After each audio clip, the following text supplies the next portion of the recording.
or actually it says this was the weekend it all changed. And it did, because and of course this is one person's memories, and it's been a while back, but the Camp Springs Festival in 1971, everything was different from the year before. Things had changed a lot.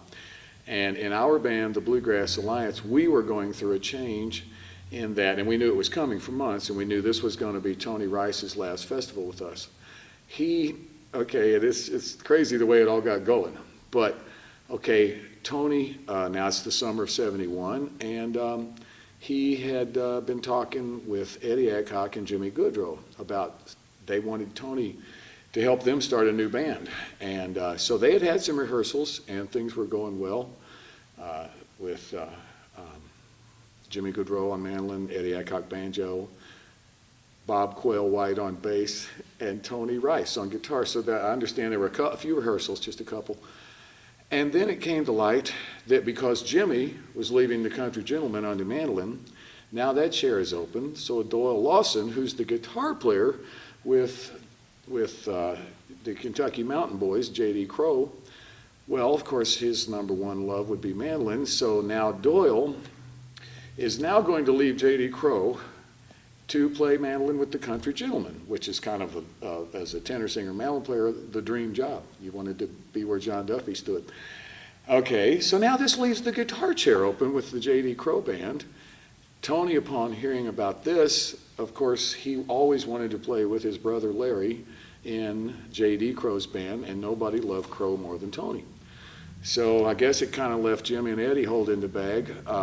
Tony went on to join, he was to now join J.D. Crowe, leaving the Bluegrass Alliance, us, in need of a guitar player.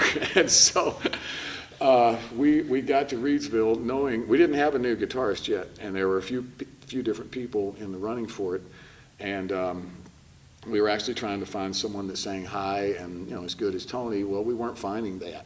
And I was the other lead singer in the band. And so the way I recall, we played our Friday performance, or actually which day is a little hazy, but we played one of our performances, and we had another one to go. And a couple of our band members got into it. And as it turned out, Tony didn't want to play the last set with us. He was supposed to.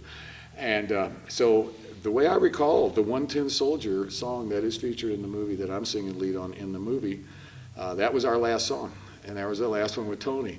But he is also in the movie because he was joining J.D. on the guitar that weekend. So Curtis Birch was at the festival, and he was one of the guys in the running. And so when Tony and our fiddle player Lonnie couldn't stand to be on stage together again for one more set, Curtis joined the band the next day. So Curtis played with us at Reidsville. So that's where, for 3 bands, maybe 4, things turned around. So Tony played with both Bluegrass Alliance and Crowe there. Curtis played with us on our last day, and Doyle Lawson, is featured in the movie with his new job with the Country Gentlemen. And they're, of course, standing in the field warming up, doing Matterhorn, and they were awesome band with Bill Emerson.